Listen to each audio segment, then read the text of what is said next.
જય સ્વામિનારાયણ. દિવ્ય ચરિત્રોની સફરમાં આપનું સ્વાગત છે. સ્વામિનારાયણ ચરિત્ર ચેનલને સબસ્ક્રાઇબ કરો. જય સ્વામિનારાયણ બધાને. જય શ્રી કૃષ્ણ. તારીખ 11 જુલાઈ 2026 અને શનિવારના રોજ જેઠ વદી યોગીની એકાદશી ઉપવાસ છે. આજ દિવસે સંમત 1856ની સાલમાં પીપલાણામાં ગુરુદેવ શ્રી રામાનંદ સ્વામી અને નીલકંઠ વર્ણીનો પ્રથમ મેળાપ થયો હતો. 88,000 બ્રાહ્મણોને જમાડવાથી જે ફળ પ્રાપ્ત થાય છે તે જ ફળ યોગીની એકાદશીનું વ્રત સાચી રીતે કરનારા પામે છે. 11રસનો ક્ષય છે, તેથી ભગવાન સ્વામિનારાયણની સત્સંગી જીવનની આજ્ઞા પ્રમાણે એકાદશી ઉપવાસ 12ને દિવસે કરવાનો છે. આ એકાદશીની વ્રતકથા, પૂજા વિધિ, પારણા સમય, ઉપાય આદિ બધી માહિતી આપણે આ વિડીયોમાં જોઈશું. ખૂબ સુંદર એકાદશીની કથામાં આપણે પ્રવેશ કરીએ. તમને આ વિડીયો પસંદ આવે તો લાઈક બટન જરૂર દબાવજો. યુધિષ્ઠિર રાજા બોલ્યા, હે મધુ નામના દૈત્યને મારનાર શ્રી કૃષ્ણ, મેં જેઠ માસના શુક્લ પક્ષની નિર્જળા એકાદશીનું મહાત્મ્ય સાંભળ્યું, પણ જેઠ મહિનાના કૃષ્ણ પક્ષને વિશે કયા નામની એકાદશી થાય છે તે પણ મને કહો. શ્રી કૃષ્ણ બોલ્યા કે હે યુધિષ્ઠિર રાજા, વ્રતોમાં ઉત્તમ વ્રત તમારી આગળ કહું છું તે સાંભળો. જે એકાદશીનું વ્રત સર્વ પાપોનો ક્ષય કરનારું, ભોગ દેનારું અને મોક્ષ આપનારું છે. હે નરપતિઓમાં શ્રેષ્ઠ યુધિષ્ઠિર રાજા, જેઠ મહિનાના કૃષ્ણ પક્ષને વિશે મોટા પાપોને મટાડનારી તથા સંસારરૂપી સમુદ્રમાં ડૂબેલાઓની પૂર્વે નૌકારૂપ બનેલી જેઠ મહિનાના કૃષ્ણ પક્ષની યોગીની એવા નામની પ્રસિદ્ધ એકાદશી છે. હે નરોના અધિપતિ, યોગીની એવે નામે પ્રસિદ્ધ એકાદશી 3 જગતમાં સારરૂપ થયેલી છે તે સાંભળો. પૂર્વે શિવની પૂજા કરનારા અલકાપુરીના અધિપતિ કુબેર નામે પ્રસિદ્ધ યક્ષનો હેમમાલી એવે નામે પ્રસિદ્ધ ફૂલ લાવનારો બટુક હતો. તે હેમમાલીને સુંદર રૂપવાળી વિશાલાક્ષી નામની સ્ત્રી હતી. વળી વિશાલાક્ષીને વિશેષ સ્નેહવાળા હોવાથી કામરૂપી પાસમાં સપડાઈ ગયેલો નિરંતર શિવજીની પૂજાના ટાણે કુબેર નામના યક્ષને સારું ફૂલોને લાવનારો અને એક દિવસે વિશાલાક્ષીનું મુખ જોઈને અતિ મોહિત થઈ ગયેલો તે હેમમાલી માનસ નામના સરોવરમાંથી ફૂલોનો જથ્થો લાવીને પોતાની સ્ત્રી સાથે પ્રેમમાં જોડાયા, અર્થાત પ્રેમ પાસમાં બંધાઈ ગયો. તેથી કુબેરને પૂજન કરવાને ઠેકાણે ફૂલ પહોંચાડવા ન જતા સ્ત્રી સાથે શૃંગાર રમવા ઘેર રહ્યો. હે યુધિષ્ઠિર રાજા, હવે કુબેરજી દેવ મંદિરમાં શિવજીની પૂજા કરે છે. એવામાં મધ્યાહનનો સમય, તેથી ફૂલની વાટ જુએ છે, પણ હેમમાલી બટુક તો ઘરે સ્ત્રીની સાથે રમે છે. એથી ફૂલ ચડાવવાનો વખત જતો રહેવાને લીધે કોપ ચડવાથી યક્ષોના રાજા કુબેર બોલ્યા, હે યક્ષો, દુષ્ટ મન વાળો હેમમાલી બટુક આજે ફૂલ લઈને શા માટે આવતો નથી એનો નિશ્ચય કરો. એ રીતે વારંવાર કુબેરજી બોલ્યા. ત્યારે યક્ષો બોલ્યા કે હે રાજા કુબેરજી, સ્ત્રીની કામના વાળો, સ્ત્રીને વિશે આસક્ત થયેલો તે હેમમાલી બટુક પોતાની મરજીથી, ઈચ્છાથી સ્ત્રી સાથે રમે છે. આવું યક્ષોનું બોલવું સાંભળીને ક્રોધ ચડાવી કુબેરજીએ તુરંત હેમમાલી બટુકને પૂજાના સ્થાને બોલાવી મંગાવ્યો. હવે હેમમાલી સ્ત્રીની સાથે ક્રીડા કરતો હતો.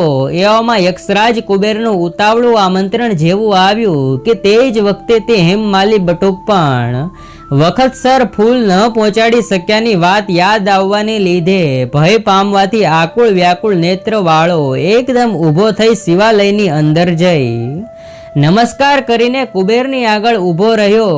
તે વખતે તે હેમમાલીને જોવા માત્રમાં જ ક્રોધ આવવાથી લાલ ચોળ નેત્રવાળા કુબેર ક્રોધાવિષ્ટ થયા. પછી ક્રોધથી ભરેલા એવા અને જેના હોઠો ફરકે છે એવા કુબેરજી આ પ્રમાણે કહેવા લાગ્યા. કુબેર બોલ્યા, હે પાપિયા, દુષ્ટ વર્તણૂક વાળા, તે આજે દેવોનું અપમાન કર્યું છે, એટલા માટે સદા સ્ત્રીની સાથે વિયોગ પામી કોઢિયો થઈ તથા સ્થાનકેથી ભ્રષ્ટ થઈને અધમ સ્થાનકે જા. આવું કુબેરજીનું વચન સાંભળીને તે ઠેકાણેથી તે હેઠો પડ્યો અને કોઢ નીકળવાને લીધે દેહમાં પીડા થવાથી મોટું દુઃખ થવાને લીધે દુઃખી થયો, એ રીતે શરીરે દુઃખી એવો તે હેમમાલી બટુક ભયંકર વનની વિશે જળ પણ પામતો નથી, તેમ ખાવાનું પણ પામતો નથી, તેમ દિવસે પણ સુખ પામતો નથી, તેમ રાત્રિના નિદ્રા પણ આવતી નથી. તેનું એ કારણ છે કે છાયામાં બેસે તો શરીરમાં પીડા થાય છે અને તડકામાં બેસે તો પણ શરીરમાં અત્યંત પીડા થાય છે. એ રીતે દિવસ રાત્રિ જોકે શરીરને વિશે પીડા થાય છે ખરી, તો પણ શંકરની પૂજા કરવાના પ્રતાપથી તેની સ્મરણ શક્તિનો નાશ થયો નથી. એ રીતે જોકે પાપથી પરાભવ પામેલો છે તો પણ સ્મરણ શક્તિને લીધે પોતાના પૂર્વના કર્મને સંભાળતો વનની અંદર ફરતો હતો. ત્યાંથી પર્વતોમાં ઉત્તમ એવા હિમાલય પર્વત તરફ ગયો.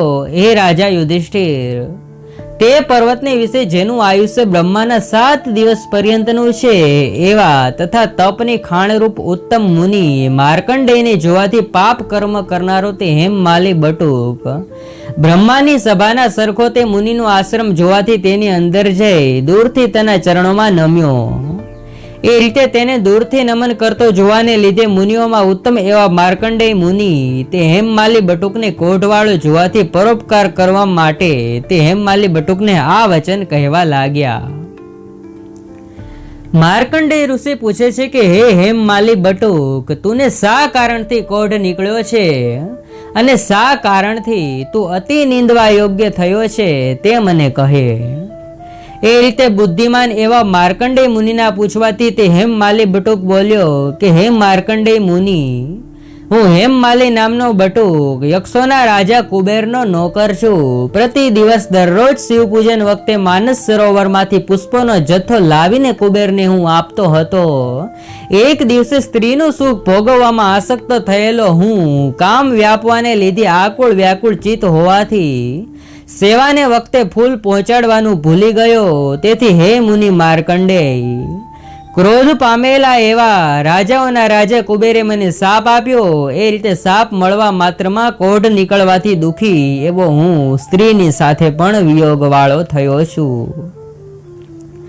હમણાં મારા સારા કર્મ વડે હું તમારી પાસે આવ્યો છું. એ મુનિઓમાં શ્રેષ્ઠ માર્કંડેય મુનિ, સારા અર્થાત દયાવાળા એવા મુનિઓનું ચિત્ત સ્વભાવથી જ પારકાઓનું ભલું કરવામાં સમર્થ હોય છે. એ રીતે હું આપને ભલું કરવામાં સમર્થ માનીને મેં પાપ કરેલ છે માટે મને કંઈક શિક્ષા કરો. માર્કંડેય મુનિ કહે છે, તે જે રીતે મારી આગળ સાચે સાચું કહ્યું છે પણ અસત્ય કહ્યું નથી, તેથી હું તને સુખ દેનારા વ્રતનો ઉપદેશ કરું છું તે સાંભળ. જેઠ માસના કૃષ્ણ પક્ષને વિશે તું યોગીની એકાદશીનું વ્રત કર કે જેથી એ વ્રતના પુણ્યના પ્રભાવથી તું જરૂર કોઢથી છૂટીશ. એવી રીતનું મુનિનું વચન સાંભળીને તે હેમમાલી બટુક તે મુનિના પગમાં પૃથ્વી પર દંડની પેઠે પડ્યો. એટલે માર્કંડેય મુનિએ હાથ ઝાલીને ઉઠાડ્યો. તેથી તે અતિ હર્ષવાન થયો અર્થાત બહુ રાજી થયો અને માર્કંડેય મુનિના કહેવા પ્રમાણે ઉત્તમ વ્રત કર્યું. તેથી તે હેમમાલી બટુક આ એકાદશીના મહિમાથી દેવતાના સરખા રૂપવાળો થઈ તથા સ્ત્રીની સાથે સંયોગ સુખ પામીને ઉત્તમ સુખ ભોગવવા લાગ્યો. હે નરપતિઓમાં શ્રેષ્ઠ રાજા, આવા પ્રકારનું યોગીની એકાદશીનું વ્રત કહ્યું છે. વળી 88,000 બ્રાહ્મણોને જમાડવાથી જે ફળ પ્રાપ્ત થાય છે તે જ ફળ યોગીની એકાદશીનું વ્રત કરનારા પામે છે. આ યોગીની એકાદશી મોટા પાપોનો નાશ કરનારી તથા મોટા પુણ્યના ફળને દેનારી છે. જેઠ મહિનાને કૃષ્ણ પક્ષની યોગીની નામની એકાદશી મેં તને કહી.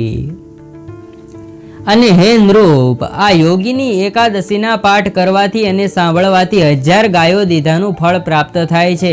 એ પ્રમાણે શ્રી બ્રહ્મ વૈવર્ત પુરાણને વિશે જેઠ મહિનાના કૃષ્ણ પક્ષની યોગીની નામની એકાદશીનું મહાત્મય કહેલું છે. યોગીની એકાદશીને દિવસે તુલસી માતાની પૂજા કરો. આમ કરવાથી તમને વિષ્ણુજી અને લક્ષ્મી માતાના આશીર્વાદ મળે છે. આ દિવસે તુલસીના છોડ પાસે ઘીનો દીવો પ્રગટાવી માતા તુલસીજીના આશીર્વાદ પણ મેળવો.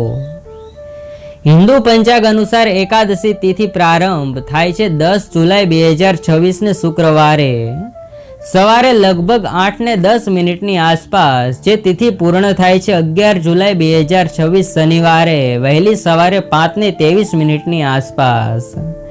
એકાદશીનું વ્રત ઉદયા તિથિ અનુસાર કરવાનું હોય છે, પણ આ વખતે 2 દિવસ સુધી એકાદશી પડે છે અને સૂર્યોદય તિથિ છે નહીં, એટલે પહેલી એકાદશી સ્માર્ત એકાદશી કહેવાય છે અને બીજી એકાદશી વૈષ્ણવ એકાદશી જે આપણે કરવાની છે એ વૈષ્ણવ એકાદશી. 11 જુલાઈના રોજ વ્રત રાખનારાઓ માટે પારણાનો સમય 12 જુલાઈ 2026 રવિવારના રોજ સૂર્યોદય પછી સવારે 5:32 વાગ્યાથી સવારે 8:18 વાગ્યા સુધીનો રહેશે. તેમાં પારણું કરી લેવું.